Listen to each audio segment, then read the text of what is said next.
In part 1 of this series, I covered the reproductive history and childcare strategies of Jane Austen's parents.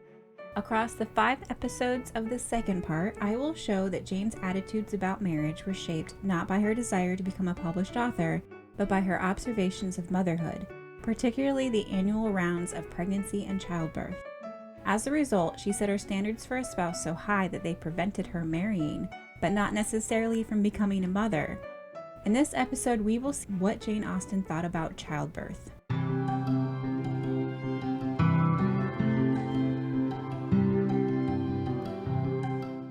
This video will contain 200-plus-year-old novel spoilers as well as discussions of maternal and infant mortality and pregnancy loss. If you don't know, Jane Austen was an early 19th century English author who published 6 novels: Sense and Sensibility in 1811, Pride and Prejudice in 1813, Mansfield Park in 1814, Emma in 1815, plus Northanger Abbey and Persuasion were published in 1817 posthumously, as Jane died that year at the age of 41 due to something. Theories ranged from TB to cancer to Addison's disease to arsenic poisoning, but the fact is we don't actually know. Like their mother before them, Jane and Cass were expected to attend the births of their sister-in-laws, despite not being married or having given birth themselves.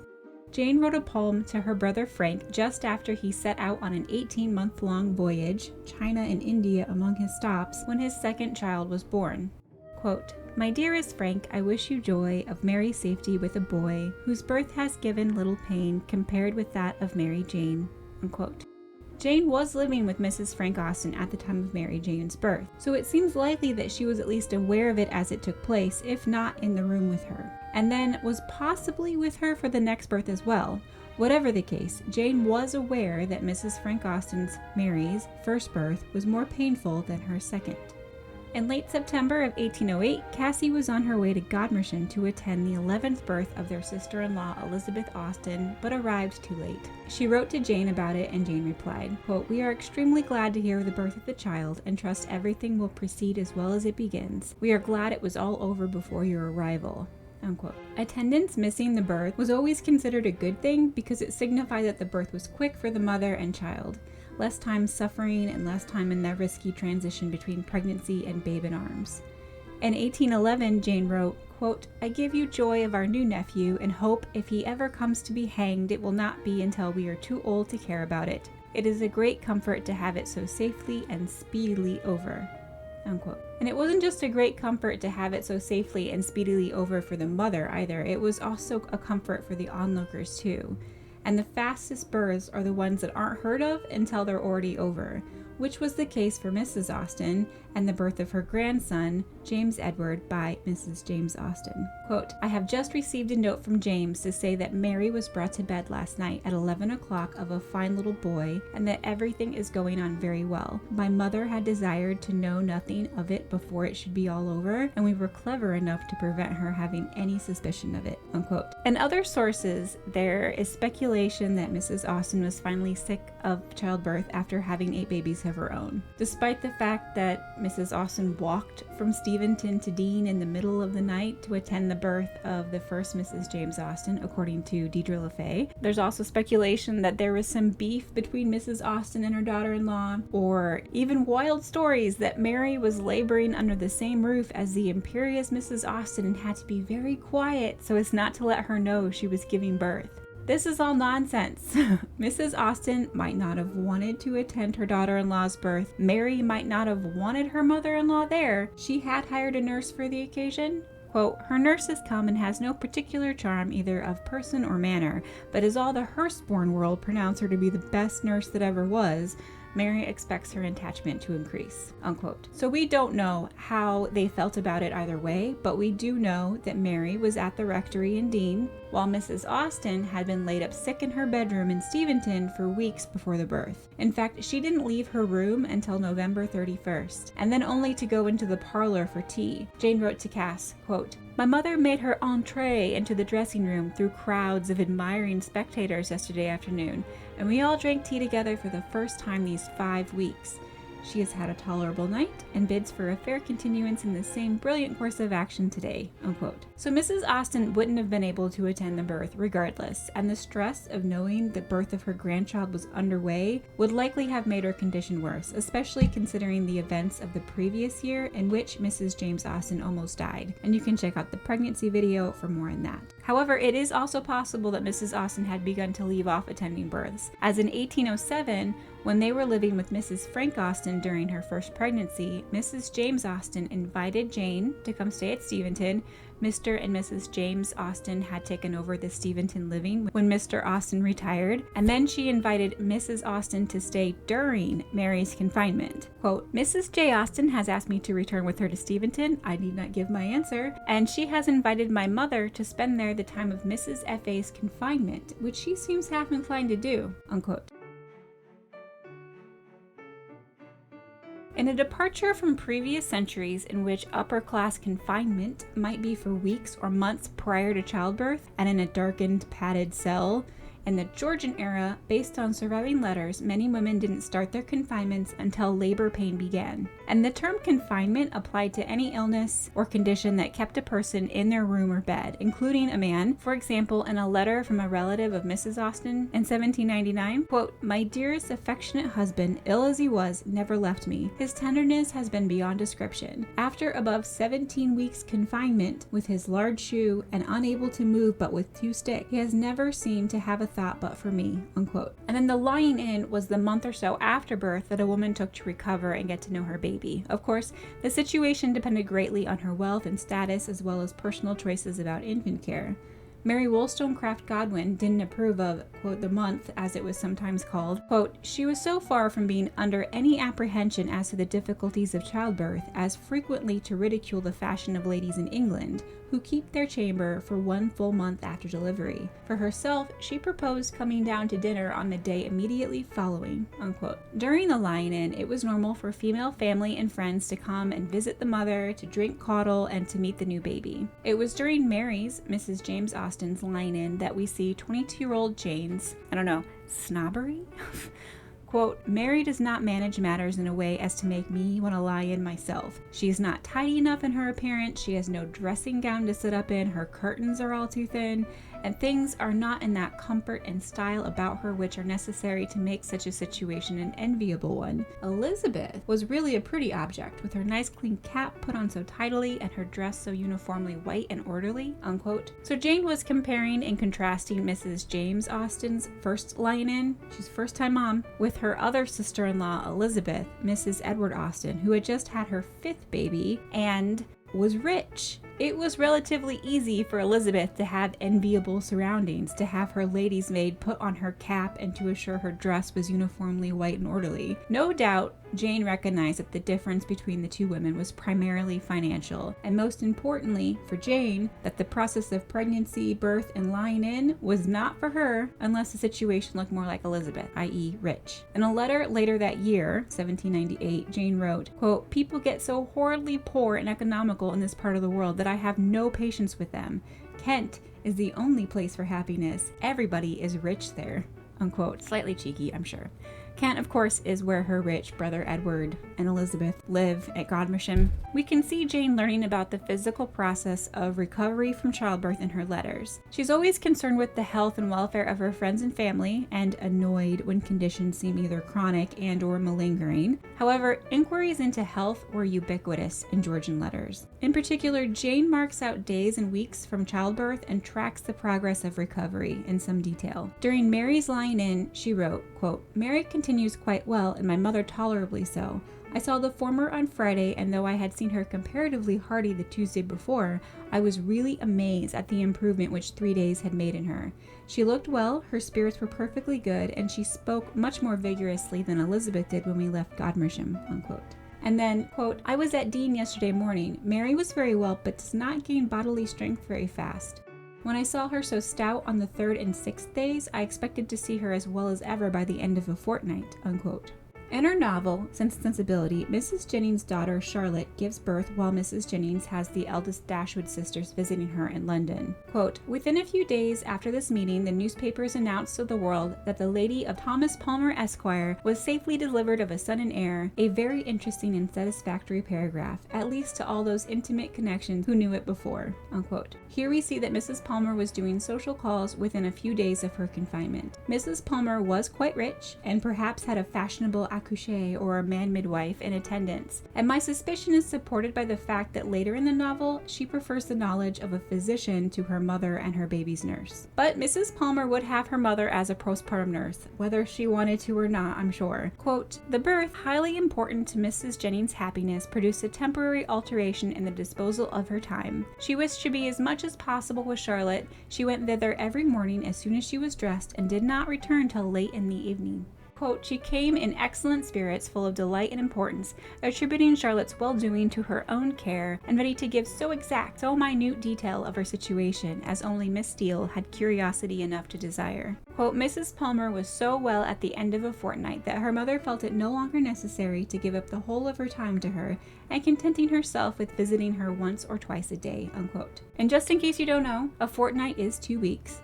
So with regards to Mary and her character of Charlotte Palmer, 2 weeks recovery time would seem to be Jane's expectation. However, in a letter dated January 21st, 1801, she considered a 14-day recovery pretty rapid. Quote, "Carolyn was brought to bed on the 7th of this month, so that her recovery does seem pretty rapid." Unquote.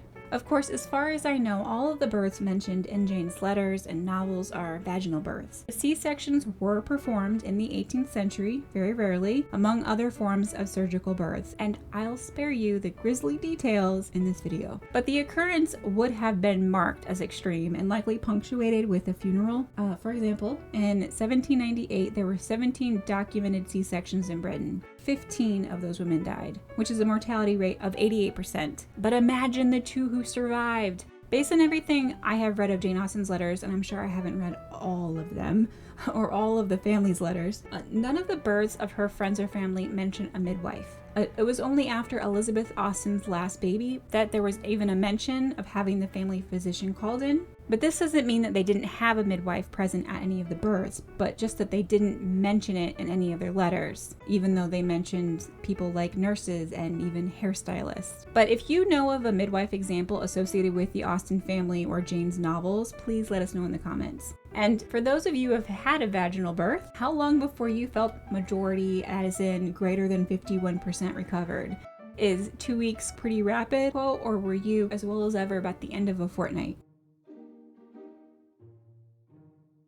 I think the attention Jane gives to the recovery of Mary and others in her letters, and to a minor character in her first novel, shows her concerns about childbirth. Around 1800, the estimated maternal mortality rate was 12 to 14% per 1,000 births, and the more births one experiences, the higher their personal risk of dying. So consider how Jane felt as one by one her childhood friends got married, knowing they'd likely be pregnant in a few months and possibly dead before the year is out. In the letter from Jane to Cass about Mary giving birth in 1798, she also wrote, quote, "I believe I never told you that Mrs. Coulthard and Anne, late of many down, are both dead, and both died in childbed. We have not regaled Mary with this news." Unquote. The concern about maternal mortality wasn't just a private matter, but a literary one too. Samuel Richardson's novel Pamela, or Virtue Rewarded, which was published in 1740 and considered a bestseller, there was merch. It's highly probable Jane read it. In the first novel, Pamela was a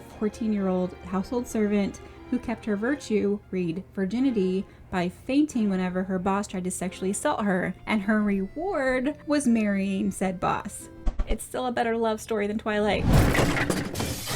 In the sequel, Pamela and Her Exalted Condition, published in 1742, the story catches up with married Pamela, who, because she is married, pregnancy is, quote, "a circumstance I am, I think, always in," unquote. And that has her and everyone around her terrified she's going to die in childbirth, especially her friend Polly, who writes to her parents, quote, "I don't think a lady can be required to go through with childbirth with a less worthy husband than Pamela's, for all she is likely to suffer on a husband's account and for the sake of his family and name. maid, unquote. And then, after Pamela gives birth, Polly writes home again, quote, "Nevermore, my dear papa, talk of a husband to me. Indeed, in the mind I am in, I will never be married," unquote. Spoilers, Polly gets married, dies in childbirth.